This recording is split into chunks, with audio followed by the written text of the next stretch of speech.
Listo, estamos en vivo.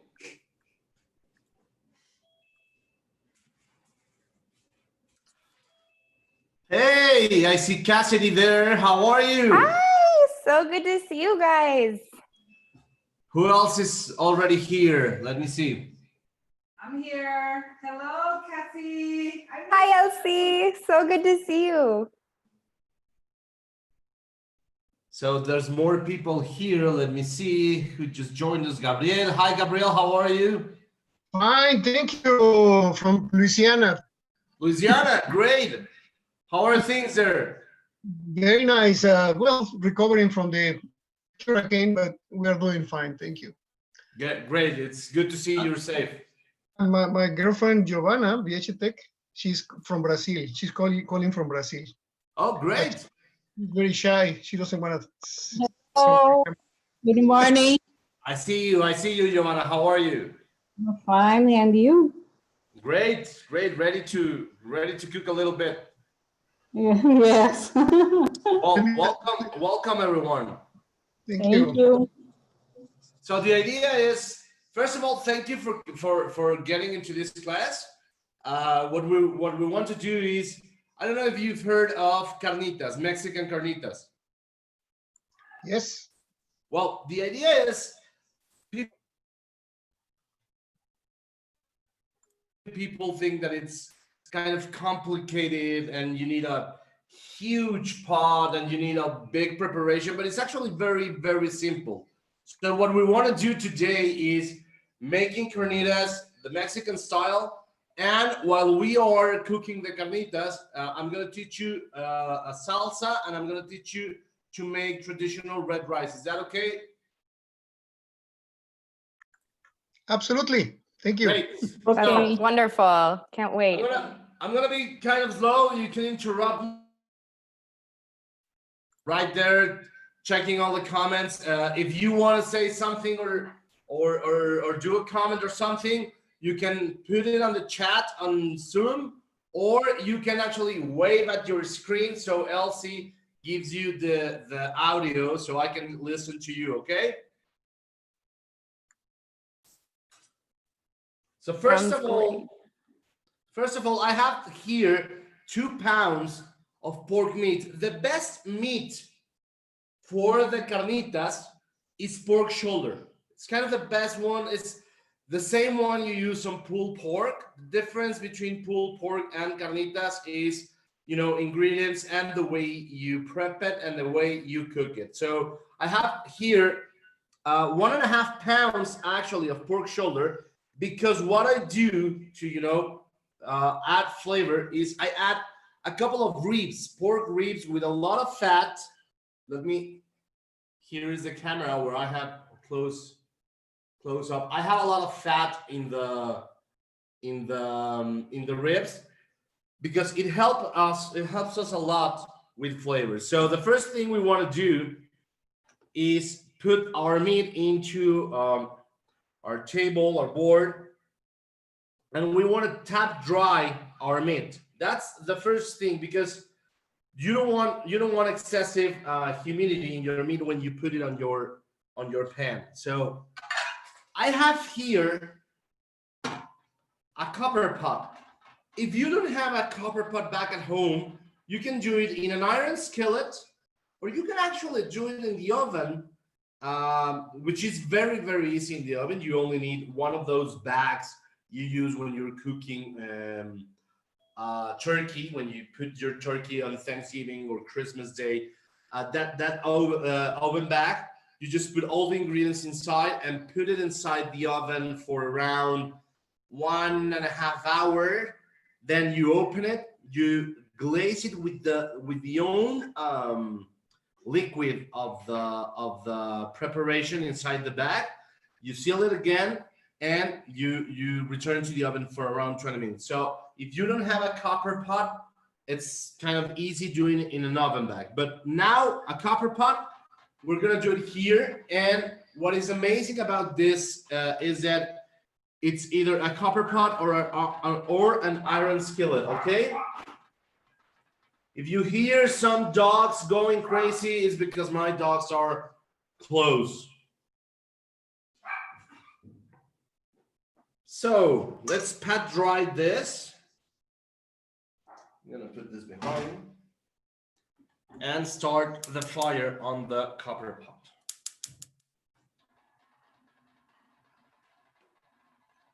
So tell me about yourselves. Let's start with you. I forgot your name. From Brazil. Giovanna. Hello. Giovanna mesmo. Tell us about yourself. I love Mexican food. That's an amazing thing to be. You know, a lover of Mexican food is a great thing to be. Yes. And you, Cassidy, how are things in North Carolina? They're doing good. It's kind of been a busy weekend with Labor Day, so I've just been staying home. So this was a wonderful opportunity to get to do something without leaving the house. And I totally know that you're keeping on your keto diet. Yes. So this is going to help a lot. I'm really excited. I can't wait to learn how to do this. Great. And Gabriel, how are things in Louisiana? Tell me about yourself. Well, I work here at the University of Louisiana Lafayette, and Lafayette is a little bit isolated. We really didn't suffer a lot of damage from the hurricane. Great. That's great news. A couple of trees fell down, and some neighborhoods without electricity for a few hours. But here, where I am, everything was okay. It's a little bit more to the east, to Texas, where the destruction took place. But we are fine, thank you. Yeah, I saw that. I saw the hurricane actually took a turn to the west and hit Texas harder. Yes. Yeah. So, Well, it took really, it hit Louisiana really bad, but more even than Texas, Lake Charles. But we are okay. We are recovering. It's gonna take like a month for thousands of families to get back power. Está difícil la cosa. I can imagine. Yeah. Well, let's see. So the pot is hot now. The first thing we're gonna add is lard. I'm using 1 cup of lard. This is pork lard. It's very easy to get. You just go to your meat vendor and ask for lard. If you want to do with vegetable lard, it's also good. But this is the flavor one. You know, part of the trick is in the flavor. So we're gonna add the lard, and I'm gonna start ironing my meat because later on I'm gonna add water. Look at this. This is actually a mix of ingredients.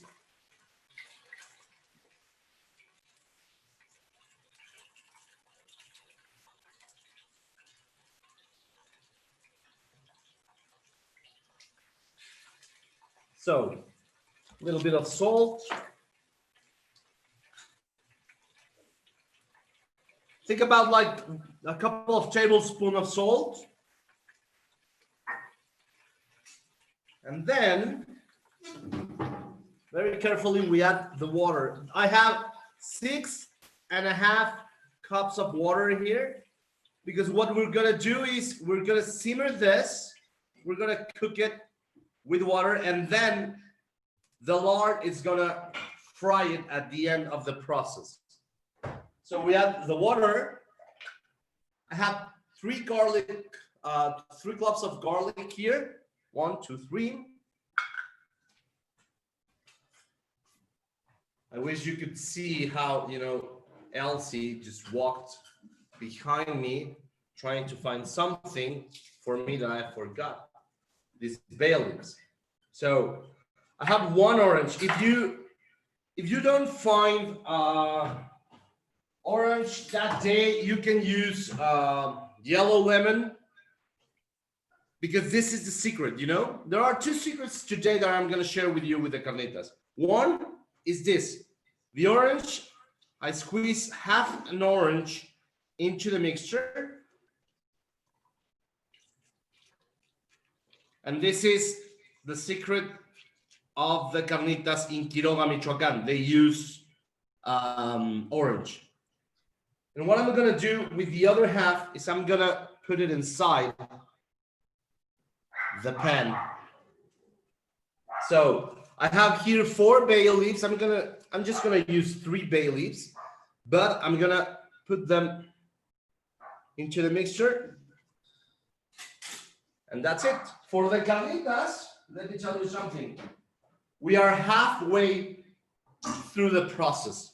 Right now, I'm gonna use this. And I'm gonna change my pan. I have this lovely clay pot that we bought recently because we had an accident with the clay pots here at home. And from 10, 11 clay pots we ended up with 1. And with a lot of things to, throw into the trash can. So right now I'm gonna leave this to boil. And in the moment the water boils, I'm gonna put the heat in medium-low and I'm gonna leave it there simmering for like 40, 45 minutes. The other secret I want to tell you about the carnitas, and we're gonna get back to it later, is you see the carnitas that are brown and golden, and every time we try to do that at home, every time we've been trying to cook it, the flavor is there, everything is there, but the brown look of the carnitas, the golden one, is not there. So we start to ask people and ask carnitas vendors, and the secret is sugar. So in the end, after the liquid is down, we're gonna put a little bit of sugar in this pan, and we're gonna make a caramel. Caramel sauce with a little bit of water, making it like a simple syrup. And when it's frying itself in the lard and in the pot, we brush a little bit of sugar in each meat piece. And then that's the secret. It doesn't get sweet, but it gets golden. So everybody told us that the secret is number 1, the orange, and number 2, the sugar. So, is anyone there? Anyone else? Who's there? Cassidy, Gabriel. I'm still here. Lupita. There's a Lupita. How are you, Lupita? Lupita? I don't see Lupita in the stream. Lupita needs to unmute her microphone. Yes. Hi, blessings from Dallas. I'm good, thank you. Oh, great, Dallas. I love that city. How are you? How are things in Dallas? Everything is good. Dallas it's always good. We have issues like everybody else, but we just can't complain because we are way much better than other cities with tornadoes and stuff. We are good dealing with the issue that everybody is dealing here, but we're good. Well, it's just patience with everything that is coming and everything that we've been having for the last few months. Right. So I forgot to tell you this. I'm going to tell you when you're using a board, probably everybody knows this. The best way to keep your board steady so you can keep your knives out of your fingers is you can put, like this paper cloth beneath, or you can put an actual cloth beneath the table so you cannot, beneath the board so you cannot have the movement. Okay, so let's go into rice. I'm gonna put this pot here, well, this pan actually, and for like, let's see, for like 12 to 15 years, I never understood how and why my brother made the best, the most amazing rice ever. I tried to replicate, and it was for me, it was almost impossible. So Later on life, my mother-in-law actually told me the secret. And the secret for rice is this one.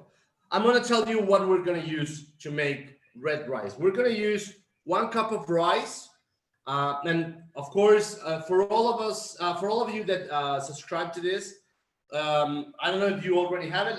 If you don't, you're gonna have the full list of ingredients, so you can get everything ready in order to cook your 3 things that we're gonna do today. So we're gonna use 1 cup of rice, 2 1/4 cups of water, but one is gonna be hot and the other 1 1/4 cups are gonna be cold. We're gonna use 1 tomato. Let me show you. 1 tomato, a little bit of cilantro, which I have here, 1 garlic, and a little piece of onion. And I'm gonna show you how small piece of an onion. It's not a quarter even, it's like 1/8 of an onion. This is how much of an onion we're gonna use in this rice, okay? So the secret is, number 1, you have to let your rice in hot water, in a little bit of hot water, just to sit down to rest for around 5 to 10 minutes. And after that, we're gonna rinse it, and then we're gonna put the cold water. We're gonna put it in cold water for a little bit. Okay, so now it's been sitting in hot water. I'm gonna drain it.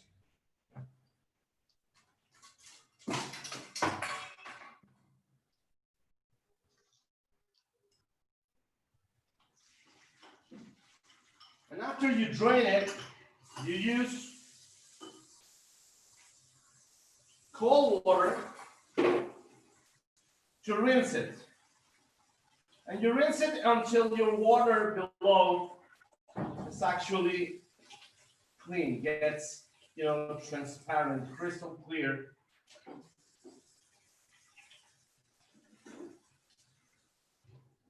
And that's it. Let's get back.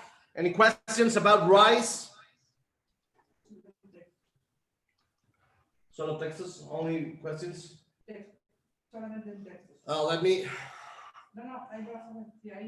Let me check the questions in the chat. Okay, I don't have any.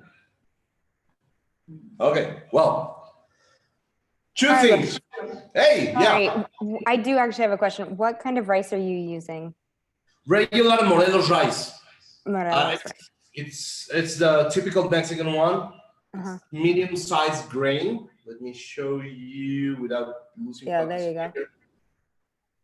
It's regular medium-sized grain, but I try to use Morelos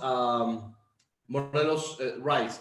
You can find it. I haven't been to North Carolina, but everywhere I've been in the United States, there's always this market that has a lot of Mexican products, and Morelos is kind of the how do you say denominación de origen in English? Like the origin control denomination. It's kind of the brand, So Morelos rice, if you don't find it, any rice that it's longer than medium long grain, beyond your risotto. So long rice. You don't use integral. It's called brown rice. The brown rice is very complicated to cook because it takes a longer time to get cooked. But any medium to long grain rice, it's okay. Awesome, thank you. Okay, so we're gonna get the questions into the chat also. So this is one of the things that I'm gonna tell you is where and how to decide whether you do your. I put a little bit of oil. But where and when decide whether you do a red rice, a green rice, or a white rice. So I have my blender here. Let me see if it's okay in the camera. And just to help a little bit my blender, I'm gonna cut one tomato into fourths. I add the onion, one garlic, and that's it. The cilantro, I'm gonna use it later. And I add a little bit of water.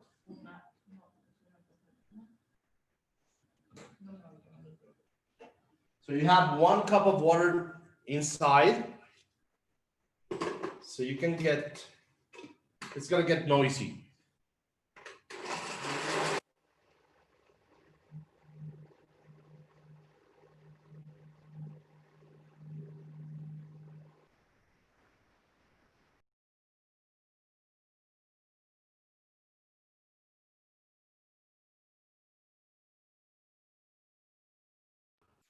Okay, so this is it. I did this before, so you can get this. I have my pan here with my oil. The oil has to be really hot. So if you're gonna be doing white rice, you just fry it for a little bit, avoiding the rice to get golden. But we're gonna do red rice, so we have to gold our rice into the oil. So once this thing is golden, we are gonna add this thing that we just mixed with tomato, water, onion, and garlic. But before, we need to strain it, okay? Always have one of these in your kitchen because it really helps you a lot with a lot of things.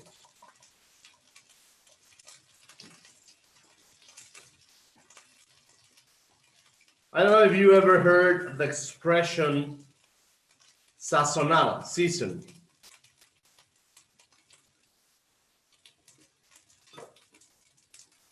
Okay, so give me your questions. What kind of oil are you using? Canola? Yes, I'm using canola oil. So we're gonna get the questions in the chat now so we can help this. Right now, let me tell you a little bit about ourselves while we are browning this. Thank you for all for joining us. You can find us in www.lossaboresdemexico.com. It's kind of the name I have on my window chat. You can find us on Instagram, on Pinterest, and Twitter with the same handle @Sabor Mexico with an X. Okay, and in Facebook you can search us for us at Los Sabores de Mexico y el Mundo. So we're gonna put some links in the chat so you can actually start following us. And oh, careful with this. This is boiling already. You see, the carnitas are already boiling. So this is the moment where I just reduce a little bit the fire so I can let the liquid, simmer down, reduce itself, and start frying the carnitas in their own fat. Okay. So anyway, where were we? We were browning this. You can use canola oil. You can use sunflower seed oil. I don't recommend using olive oil. I don't recommend using coconut oil. Sorry. I don't recommend using those oils because they are too, the flavor is very present. And because you have to fry and stir this rice, remember that olive oil and coconut oil have these burning points lower than your vegetable oils. So the idea is to get this brown and golden, not brown, sorry, golden, so you can get your rice ready. You should see, actually, I'm gonna put a little bit more of oil. You should see, one of the perks of doing this is having Elsie helping me and watching her and look at her jumping around the kitchen, you know, in a acrobatic Cirque du Soleil way for you to not notice it. And I love every time that she does it, I always tell you about it. So it's kind of pointless that she jumps around, you know, beneath the camera. She just passed right here.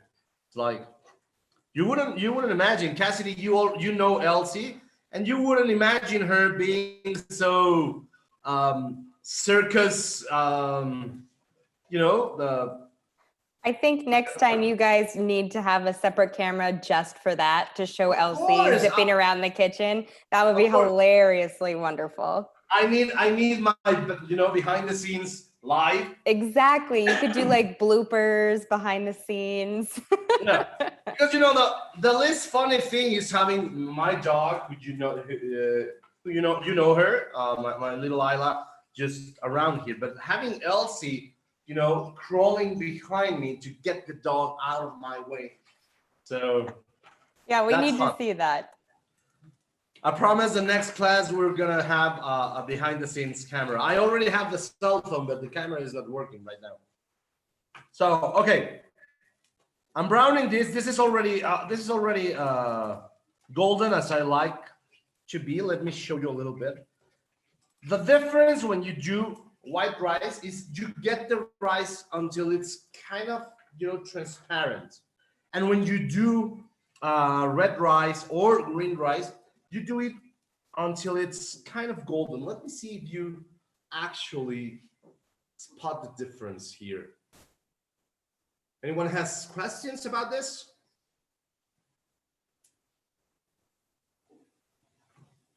So, okay.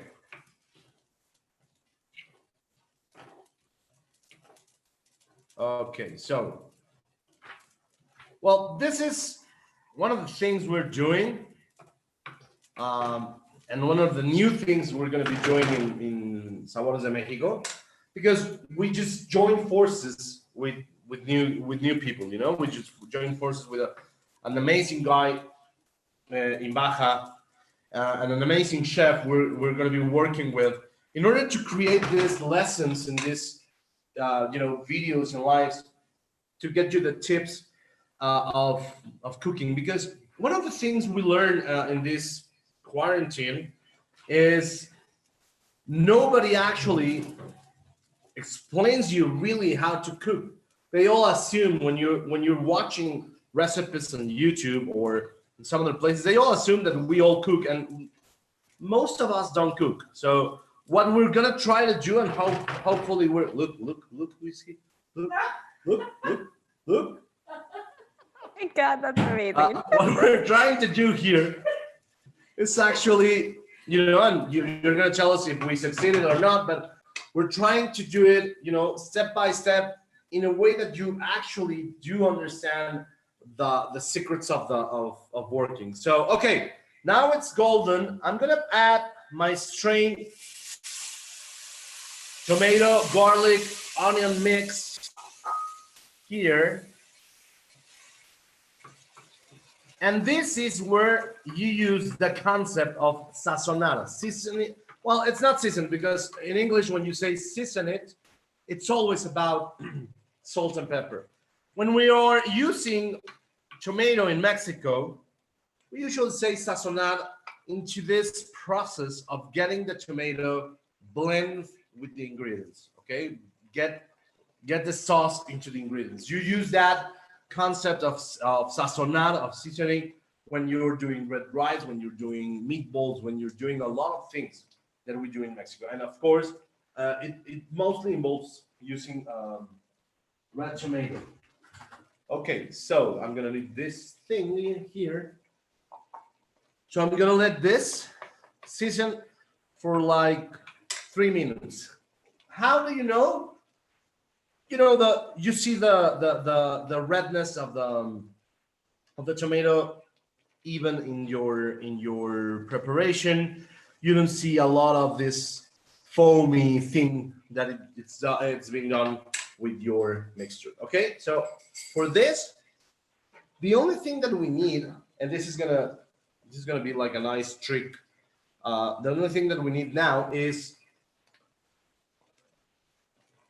I use it because it gives the rice an amazing flavor. I'm gonna need salt. Right here, a little bit of salt. This is like a tablespoon and a half of salt, okay? You can use the chicken dusty thing. We all have it. Let me show you. You can use this. I really don't like it. But my mother-in-law. Yeah, but this, every mother-in-law, every grandma uses it. It's for 2 years now. Chefs around the world have been saying, no, that's just chemicals and monoglutamate, blah, blah, blah, whatever. But don't let them fool you. This is kind of the essence of Mexican cooking. I'm going to use salt today. So now it's seasoned, and this is the moment to add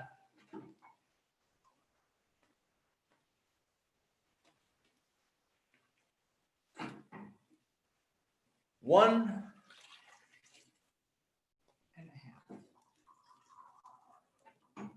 and a quarter, a little bit more than a quarter, a little less than a half, like 1/3 cold water. Okay, and we put it on low heat. And I was telling you about the chili. You do a little, you can do it with jalapeno or guaresmeño. You do a little cut here, and you add it to your rice. And here's the moment you get your cilantro inside your rice. Let me get here. So 1, 2, 3. That's it. If you want, you can add here, and this is one of the things that you do, whether you like it or not. If you like it, if you don't do it, it doesn't matter. You can add here frozen chickpeas. You can add one carrot sliced in cubes, very small cubes, so you can have it in the rice. You can have corn, whether it is, if you use the frozen chickpeas, this is the moment. If you use the the cans of chickpeas with carrot, wait a little bit until reduces itself, the water reduces itself like half, and if you use it the carrot raw from the start, when you add the tomato, you add the carrot. So is that clear enough? Everybody got it? Can you put on the chat that you all got it so I can? Okay, let me use now this. Why I did this? Right now I need the carnitas to be open so the liquid reduces itself. Okay? So next thing. So Lupita, I didn't ask you about you. I didn't ask what you do. You told me you're in Dallas.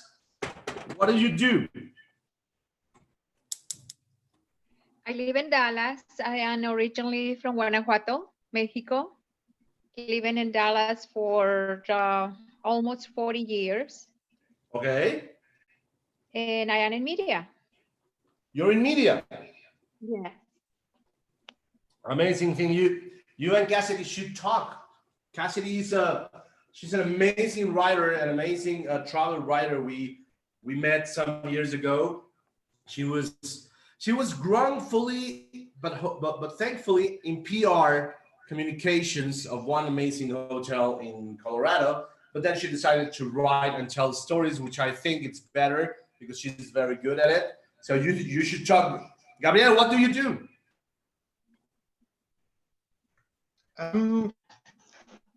I have a double position at the University of Louisiana Lafayette. I'm responsible for all the global engagement of the university, for research, education, etc., and also work with the Institute of Coastal and Water Research. That's what I do. Mhm. That sounds amazing. The thing about coastal and water. What is it exactly, or not exactly, but generally? Well, in my focus, in which I work very much with Giovanna, is my area is waterborne diseases. But a lot of the emphasis of the institute is in the erosion of the coastal areas here in Louisiana, which we are losing land every day. Incredible with the ocean. One of the things that when I came to Louisiana, I came from Texas, by the way, in Dallas. I tried to go to the beach because I'm just 20 kilometers from the beach. Well, here there is no beach because everything is swamps, and the swamps joined with the ocean. It's a very weird thing. Being from Mexico, where you used to go to Acapulco, Veracruz, everywhere, there's no beaches. It's crazy. Yeah, it's kind of a blending of two different ecosystems, right? Correct. That's right. But I think, if I understand correctly, that that ecosystem of swamp, what we call swamp, and for us to understand, it's what actually helps a lot whenever a hurricane comes down, right? That's right. That's correct. But it's disappearing. The problem with the increase of the rise of the oceans, all of that area is disappearing, and then you become more vulnerable to rises in the ocean, also to winds and to everything from hurricanes. And it's tough. We have that problem here in Mexico, not because of natural reasons, but people are actually disappearing the swamp areas, and they are destroying that without understanding what actually they do, so and how important they are. That's correct. Mm-hmm. So before I get into our side, let me ask Giovanna, what do you do, and why are you so far away from Dallas, from Louisiana? I live in Brazil, and I am civil engineer and professor at the university here in Brazil. And I live here because I born here. And Gabriel is there. We are together 8 years like this. I am here and he is there. No, but he has spent 2 years in Dallas with me as a postdoc, and then also he just spent another 6 months here. Then I go to teach to Brazil, and I spend time in Brazil. We are a FaceTime couple. FaceTime couple, that's a concept. I promise I'm going to write about that concept. Yeah? Cassidy, how are things in your job? Cassidy? I'm here. Sorry. She left? No, it's good. Thank you for the amazing shout out there, Carlos. I think I'm just gonna let you do all of my pitches from now on. I will. I'll start the FaceTimes or the Zoom reunions before you get into your new ideas. Perfect. Things are going well. I'm actually doing a website redesign right now, which is really exciting. Kind of using this lull in travel to kind of do some back end work. So that's been good. And I'm actually planning a trip out to California in about just under 2 weeks to go visit my mother in the Napa Sonoma area. So I'm really looking forward to getting out there. Are you going to drive again? No, I'm actually going to fly, which will be very interesting to just kind of see how everything is nowadays in the, in the COVID world, what it's like with flying. So it'll be interesting. You will. I'm I saw in Amazon a little face mask for Freddy, so you can get it there. So okay. That'd be great. I was telling you about how we met Cassidy, and that's why I went with her at the end. Because I was telling you about we started as a blog, so we started as just writing stories and telling stories about travel and telling stories about food. I have to be honest. Sabores de Mexico started as a food tour operator. The idea was that Elsie was gonna show you, or actually she's doing it still. So Elsie shows you some different aspects of Mexican stories, of Mexican history through food. So that's amazing. And 10 years ago, I met this woman, and I totally fell in love like in an instant.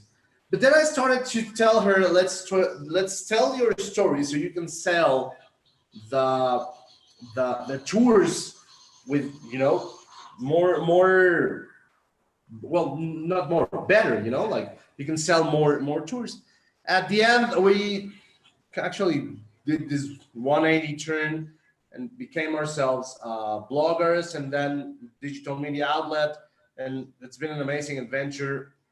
But what we really enjoy about food is cooking and getting to know and getting in touch with people. So I was telling you earlier, this is going to be the first one of many, hopefully.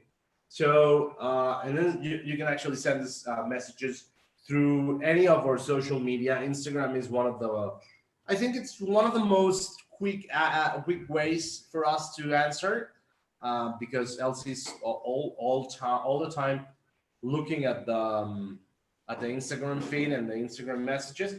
And if you like this little exercise, tell us what do you want and what do you want us to cook later on. So, okay, let me tell you about something. Elsie just came here with this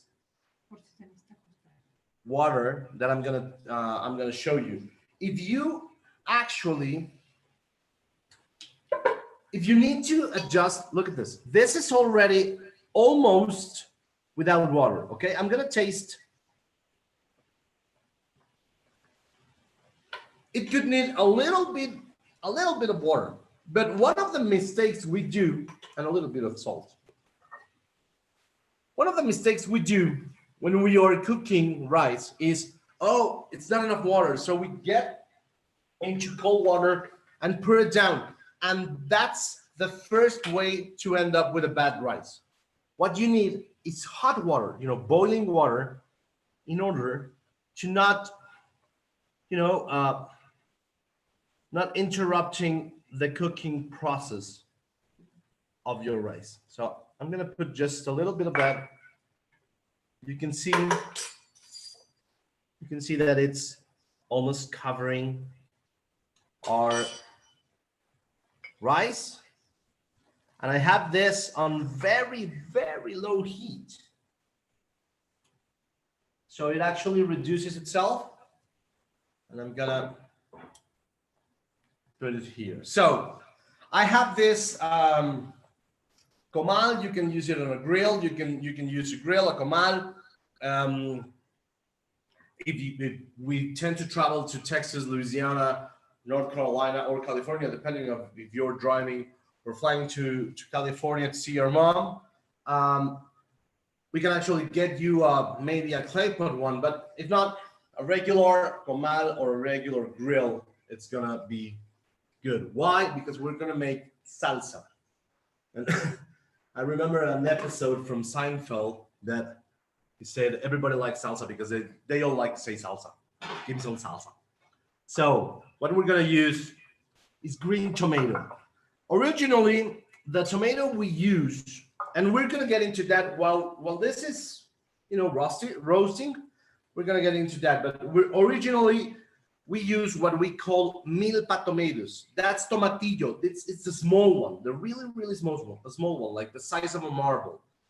I use this today because I don't know if in Louisiana, in Dallas, I'm sure they got it, but Louisiana or North Carolina, I'm not really sure if you get tomatillos. And so the idea of this salsa is actually a salsa from my childhood. I have we have a country house very close from here. My family has it. Let me see this. This is about to be ready. My family has a country house, and well, for a long time, she's part of the family, and that she's kind of like an aunt who actually really cooks amazingly, and she was the designated member of every trip to cook, and she's been doing that. She lives there. She actually lives in the village where we have this house. So every time we go, she goes to our house and she helps us with food. She makes this amazing sopes, amazing tortillas. She can use masa, the corn masa, like no one I've known. But she does two things that I've been, obsessed with my whole life. One is egg, scrambled eggs with a salsa. We call it huevo en Chile. And she does one salsa, red salsa, that it's amazing. And actually, just like, I don't know, like 3, maybe 4 weeks ago. Sorry, Gabriel. Yeah, give me a second and I will explain that. She was actually 3-4 weeks ago. I actually asked her to do the salsa because we were there, and I asked her to do the salsa, and I actually had to film her to see the process. So the idea is, you get like 3/4 of a pound. No, sorry, 1.5 pounds. Sorry, it's my conversion system doesn't really work. So it's like 750 grams would be 1.5 pounds. Correct me if someone can check pounds to grams, but I'm sure that 1.5 pounds, 1.5 libras. I think 1.5 pounds is around 750, 800 grams of this tomatillo, these milpa tomatoes, or if not, we're going to use these regular green tomatoes. Now, then we're going to use 1 clove of garlic. And please, please, please don't get scared, because people usually get scared. What I use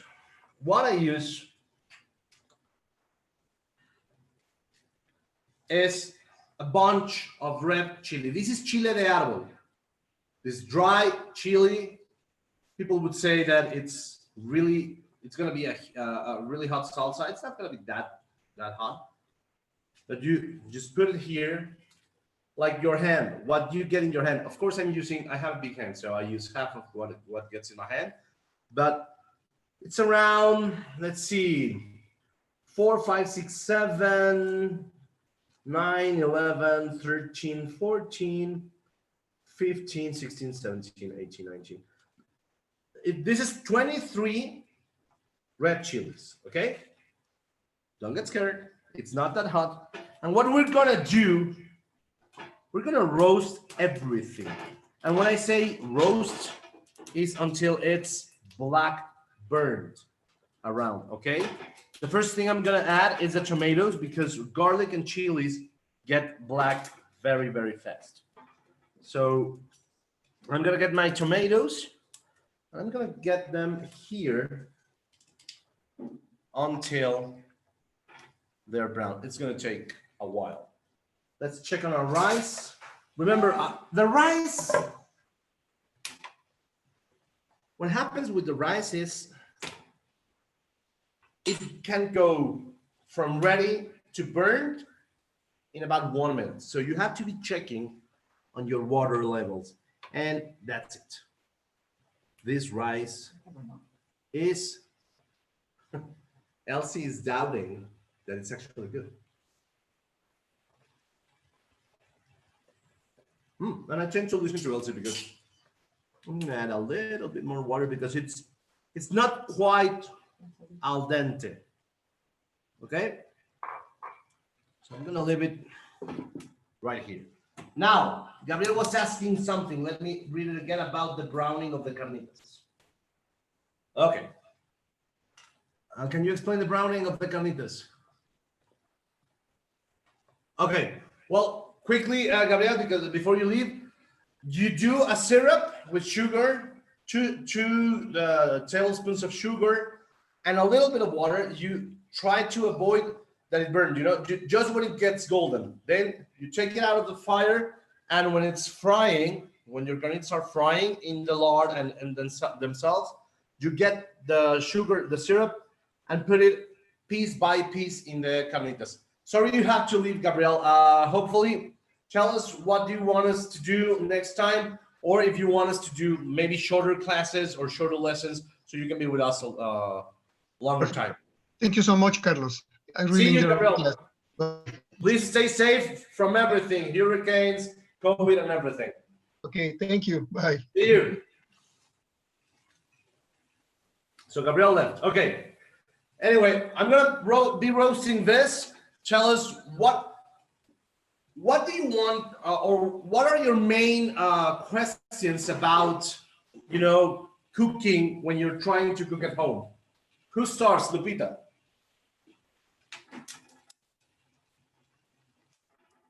Lupita is no longer here.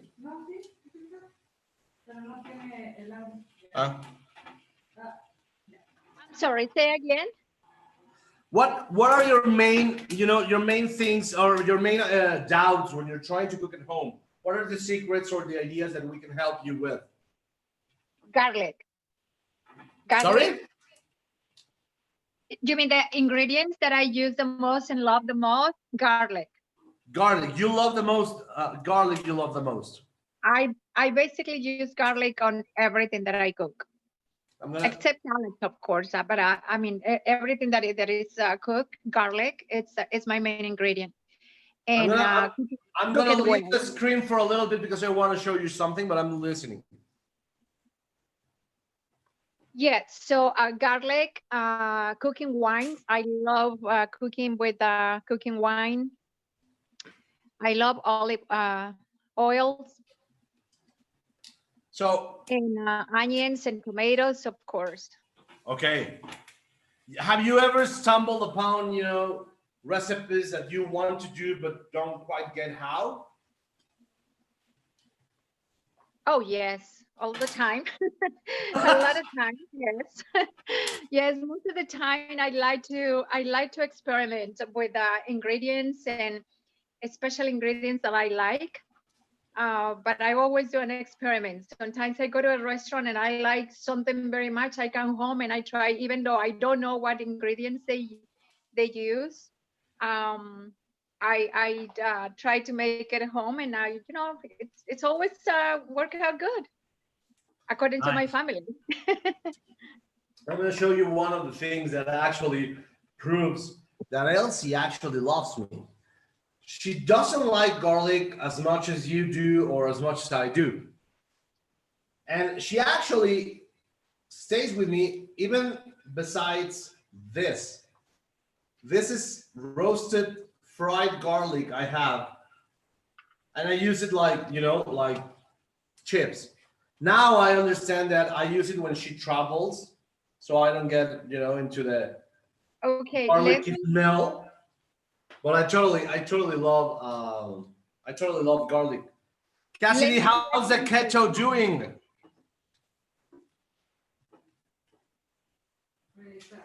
I think Lupita had a question. Oh, Lupita had a question. Yeah, tell me, Lupita. Thank you. Actually, more than a question, it's just a comment. I love garlic, but I love to cook with garlic, but I don't like at all the raw flavor of garlic. It has to be very well cooked. So I'm gonna work in some recipes I'm gonna do maybe later, in a couple of weeks after September 15th passes. We're gonna do some garlic recipes about, we have the garlic pasta. We have some how to do this, roasted garlic pasta so you can have it on your fridge, ready to do garlic bread maybe. I'm gonna try to find some ideas about using garlic in the, in a mild way. So maybe what you can do is you can go to the blog or to our site. I think it's up there on the chat, and on the top part of the window it says subscribe to the newsletter every once a week, because I really hate pages where you put your email and then you get like 55 emails a week. We only send one a week, but we send you a newsletter about what we're talking about in the page and what we're talking about in the blog. And mostly we talk about recipes. We tend to upload or publish from 2 to 4 recipes a week. So I'm gonna work on garlic recipes. I promise you that. Thank you. Cassidy, how is keto doing? It's been good. I actually just this week kind of started another approach to it where I'm really managing the number of carbs per meal. So still doing keto. I've been doing it, almost a year and a half now, but really grinding down again in what I'm doing with it, which has been fun because it's helping me to discover some new recipes. So I have all of the ingredients to make the pollo con the artichoke and cream chicken that I cannot wait to try, that you guys have in your new keto cookbook. So I've got all the ingredients finally, so I'm gonna make that. I can't wait to try it out. And I have you a little surprise. I have new desserts. Oh no, don't tell me that. I just got, this impossible cake. Yeah. There's chocolate and flan and caramel. How can that be keto? I narrow it down to keto in a keto way. It took like a couple of, burnt things here in my kitchen. Yes. But I did it, and you can get a slice of impossible cake just for 4 grams of carbs each slice. Oh my gosh, Carlos, I need that recipe right away, please. That sounds incredible. I'm gonna send it to you. I'm trying to do it maybe tomorrow. We're gonna do it here, not live, but we're gonna upload it soon on the YouTube channel and on Facebook. Oh, good. And some, actually, the coconut cookies, right? Also, the coconut cookies. Ooh. You can have cookies. That one of the things we try to do that is these cookies. You got it as snacks, and you only need 3 ingredients. 3 ingredients. And that's it. Okay, I definitely want to try those out. It actually helps a lot being on the street and being hungry, and then you got that. Yeah, exactly. You can just have something quick and easy. I have a question about the rice. Have you made this with cauliflower rice? How I made what with what? From the recipe that we're doing today, have you made the red rice with cauliflower? You know how they do the cauliflower rice instead? Just thinking about a keto option. Yes, the keto option of this would be really easy. The one thing that you need to do is, of course, the process. Grinding down your cauliflower. So you add a little bit of butter. If you have ghee, is better. But butter. And what I do with the red rice, the red cauliflower rice, is I add the garlic. I add chopped garlic, then the cauliflower, and then the mix of the tomato. I add 2 tomatoes instead of 1. Okay. So 2 tomatoes, the little slice of onion, the garlic. I don't add it because I have it here, and I blend it with 3/4 of a cup of water instead of 1 cup of water. So it gets like a little harder.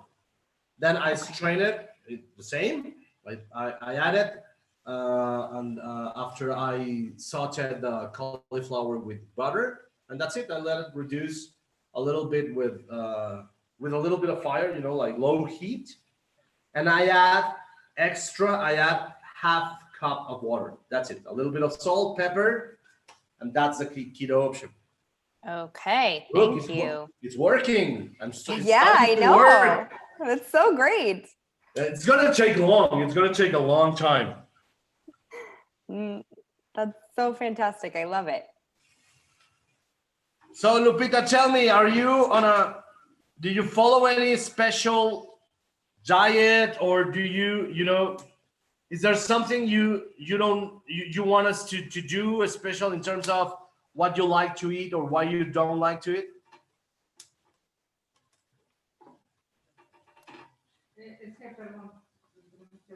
I'm gonna open your mic, Lupita. No? It looks like she had to jump off. Thank you for this awesome class. Wishing you the best to all. Yes. So we are now. Only with Cassie. Hey, we're with you. Yay! Hey! How is Freddie? Oh, he's good. He is sitting, his little bed is right underneath my desk. Okay, He's yeah. snuggled up listening to the class. I have Isla walking around here. Yeah, Elsie had the camera pointing at her while she was sitting in the chair. So for everyone who is watching this after the live, Cassidy has an amazing dog, and we actually trade pictures of our dogs, so that's why we are asking. We are weird dog people, but that's fine. Look at this. This is what you want in this salsa. You see? Yeah. Totally burned. And now, what we do is add the chile, and you're gonna start listening Elsie coughing about the chile. Have you turned the heat off on the rice? I turned the heat off on the rice. So you see here,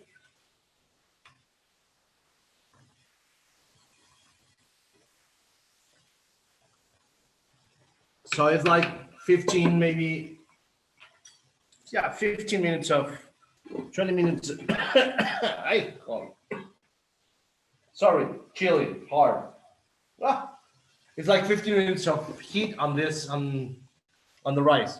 And the carnitas, actually, Elsie, can you help me with the camera so they can see the carnitas?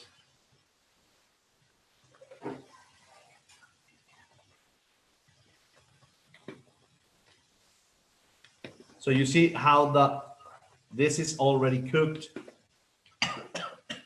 Everyone see, look at this.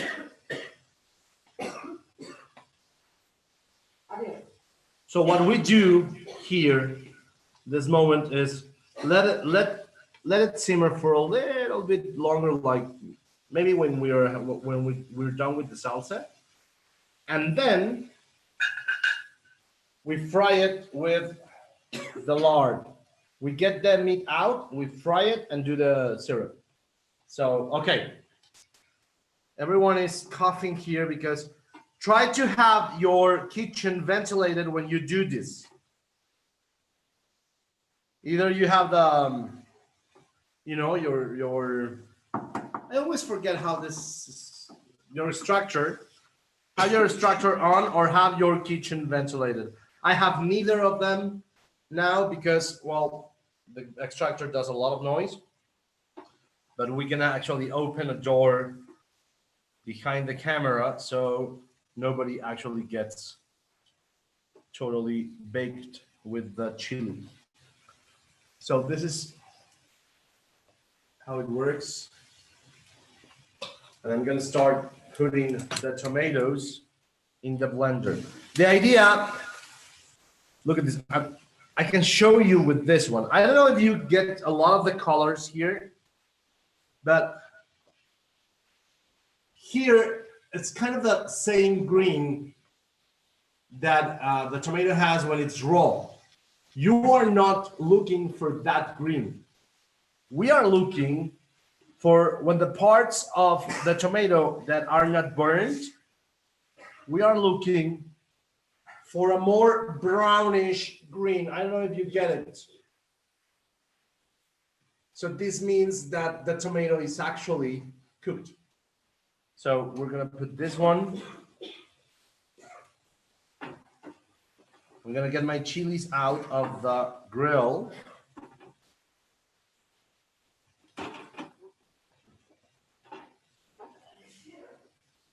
Elsie is out. We lost Elsie to the chilies, but I'm sure she'll be back.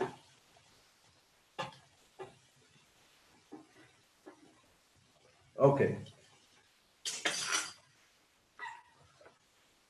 Try to remove this part of the chili.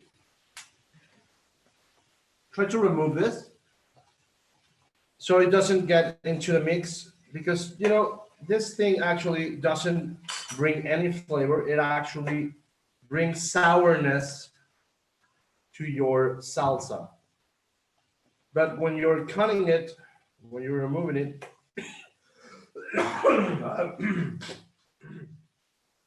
it's hard chili.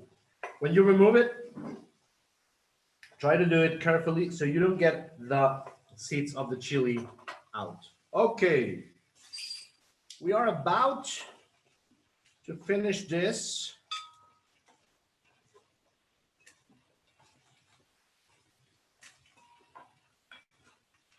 And I'm gonna show you the process of the browning in another pot. So I have my chiles, and now I have my whole tomatoes.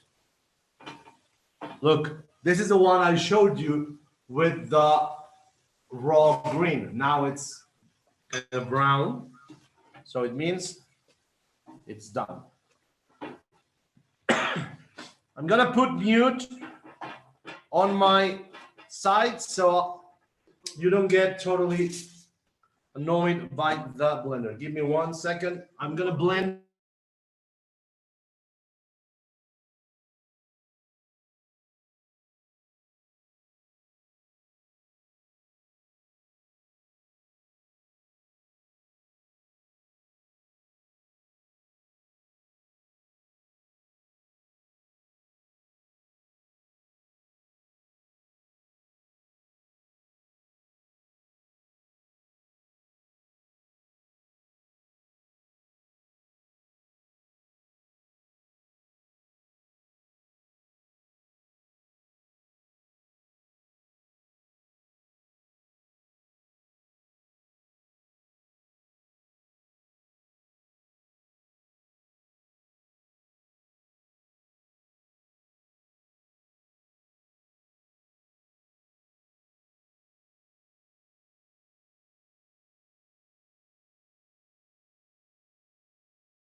Sorry.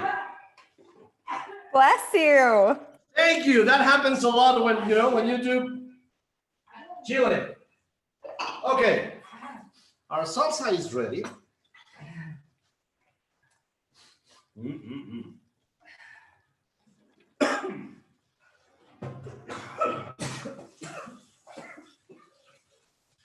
Okay, our salsa is ready. You can actually add, let me add a little bit of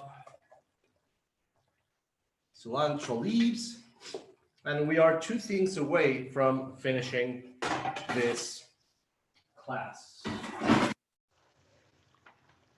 Number 1, let's do I'm gonna move the rice to here. And I'm gonna show you about both the browning of the carnitas and the sugar syrup. Okay, so we let the saucepan where you're gonna do your, I think it looks, yeah, it's there. We get the saucepan where you're gonna do the browning, the syrup. Get very, very, very hot. I promise you it's not hot. The salsa is not hot. It's just the chili.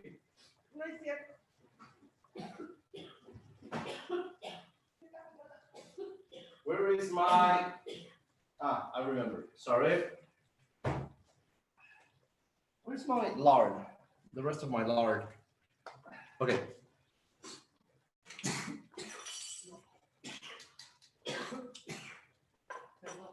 Everyone is coughing here. I'm going to put mute for a little bit.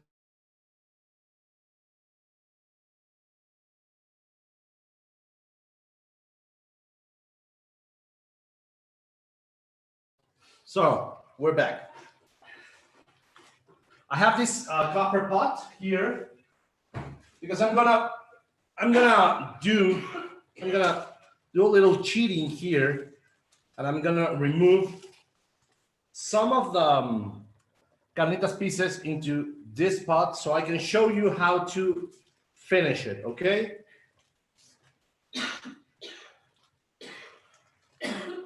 Whoa. Okay, so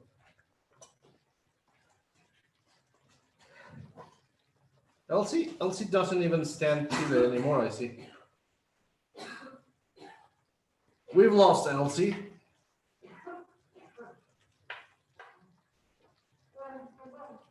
We lost Elsie to the Chile. I never knew it was that easy. Okay. So this is a trick I'm going to use to show you right now about the brownie, okay? So I'm going to use just a couple of pieces, and I'm going to add a little bit of this so we can see, you know, we are simulating this pot when it reduces itself. Okay. So now I have the pan ready, and we're gonna do our syrup. Remember, to do your syrup, you have sorry. To do your syrup, you have to be able to remove your hand from the heat in order to avoid burning the sugar.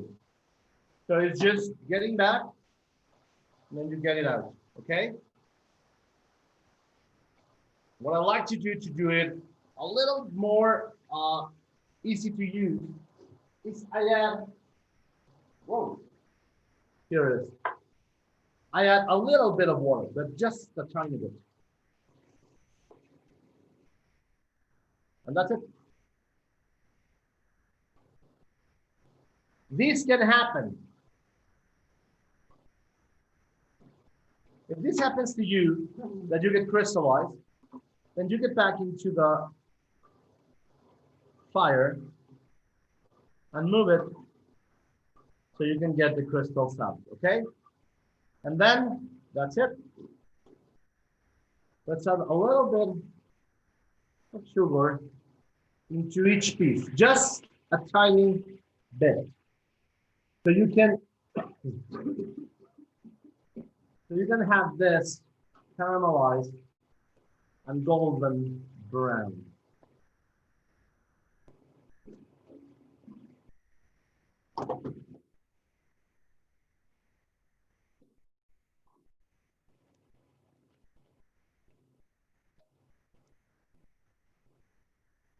If you turn this one,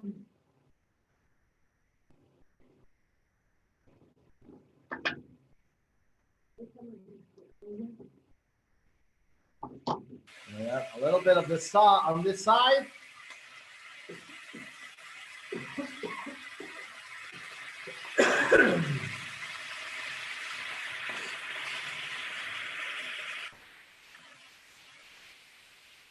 And you help this getting brown.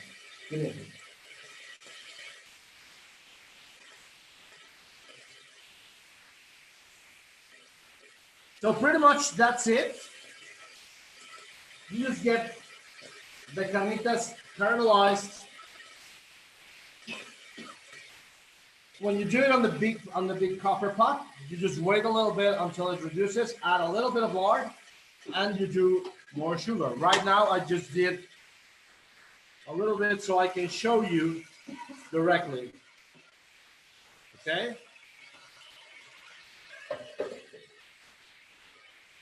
And you leave it to brown. Right now, while this is browning, we're gonna do the last things you do when you serve carnitas. We're gonna need cilantro. We're gonna need onion. Why? Because a carnitas taco needs to be accompanied with three things: salsa, cilantro, chopped cilantro, and onion. And of course a tortilla. So you get your cilantro here, cut it rough, so you can feel in a taqueria. Sorry for the coughing. The chili was really something. So we're gonna have chopped onion.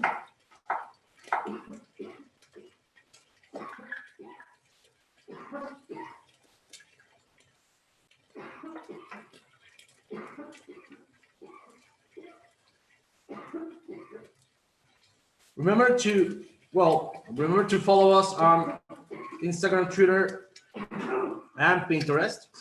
We are with the same handle there, Sabor Mexico. Facebook, we are Los Sabores de México y el Mundo. And remember, the site is lossaboresdemexico.com, just like my handle here on this live class. Okay, we have here. Our salsa is ready. Carnitas are a smoky business. Look at this browning. Where are my? Here they are. I'm going to turn the heat down.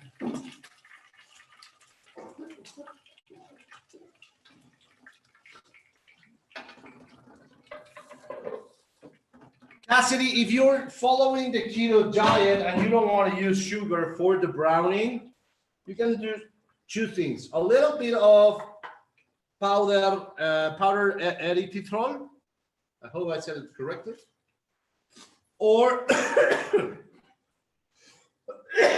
just lard and very slow heat.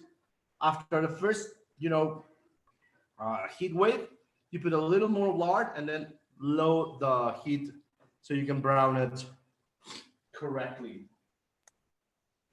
So I have this browning in keto option 2. Do you think that the erythritol or whatever, does that add a too sweet of a flavor, or is it just a small amount so that you really don't taste it? Just use 1 spoon, and the moment it starts browning, use a little bit on the meat. Just 1 spoon for your whole preparation, because erythritol it's sweeter than actually regular sugar. Okay, great, thank you. And I need you. I need you to have erythritol because it's a major part in the impossible flan cake I'm gonna send it to you. Okay, I'll make sure to get some. I can't wait to try that cake. I have 2 recipes for you. That one and the German cheesecake. Oh my gosh, that sounds incredible. So We're ready. What do you need for your carnitas? Tortillas. Everybody's coughing here. I think the Chile is doing its job. Okay, let me show you.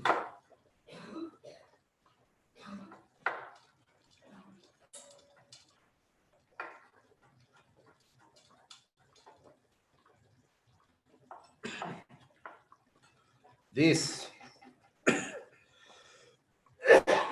Jesus. This is carnitas.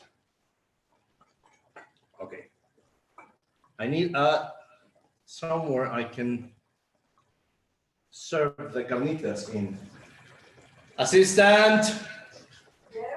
Can I have a fish or something?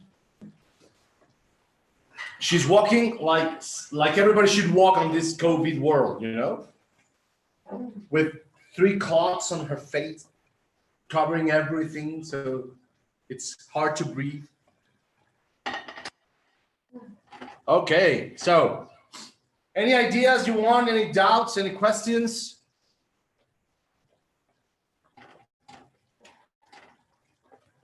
I always feel this amazing feeling about no questions.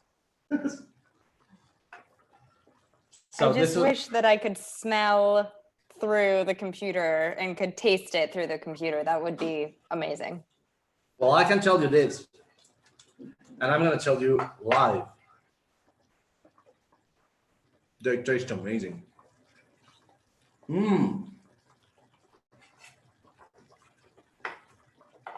So we have carnitas. We have red rice. A little bit of red rice.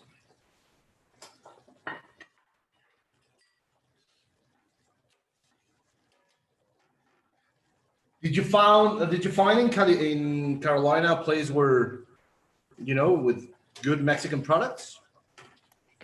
Not yet. It's honestly been really hard finding grocery stores that have what I'm looking for, but I need to kind of get on Google and see what I can find. But it's definitely different. In Colorado, basically any grocery store has aisles of, you know, with good Mexican ingredients. But out here, there's just not as many people buying that. So it's been harder to find. Yeah, I can imagine. Well, people around the States, the best places I found were where you can find Mexican products. Of course, California, Colorado, and Texas. But I was very surprised finding in Portland, in Oregon, all the, you know, the west part of Oregon. You always have this one Chinese restaurant and one Mexican restaurant next to each other. So you find a lot of products in Oregon too. Whether you are following us from Oregon or not, you can go there. Okay, so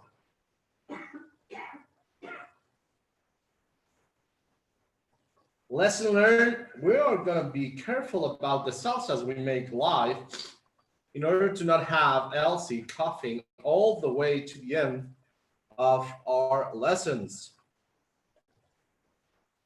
So if you want,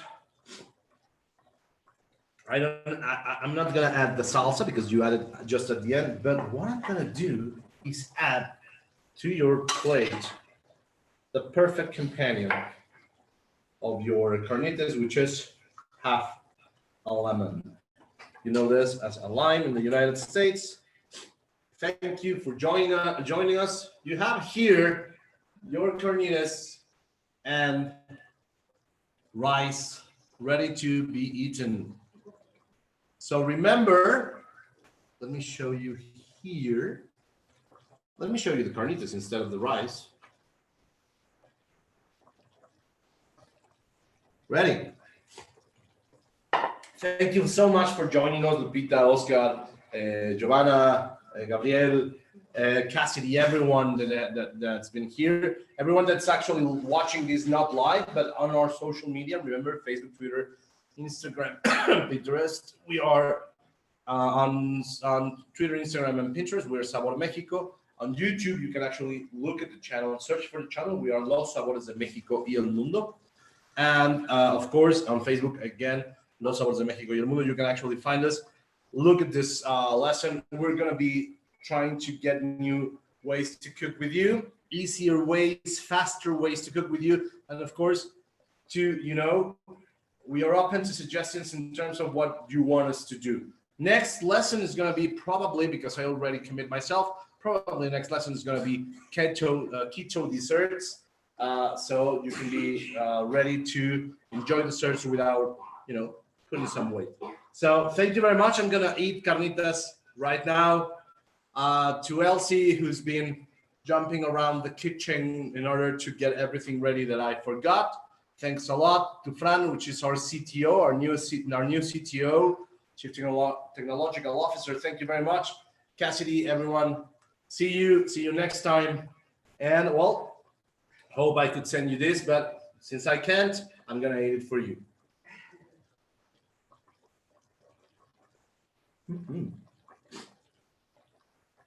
Bye. Bye. Thank you. Looks Say so hi good. to Freddie. Okay, I will.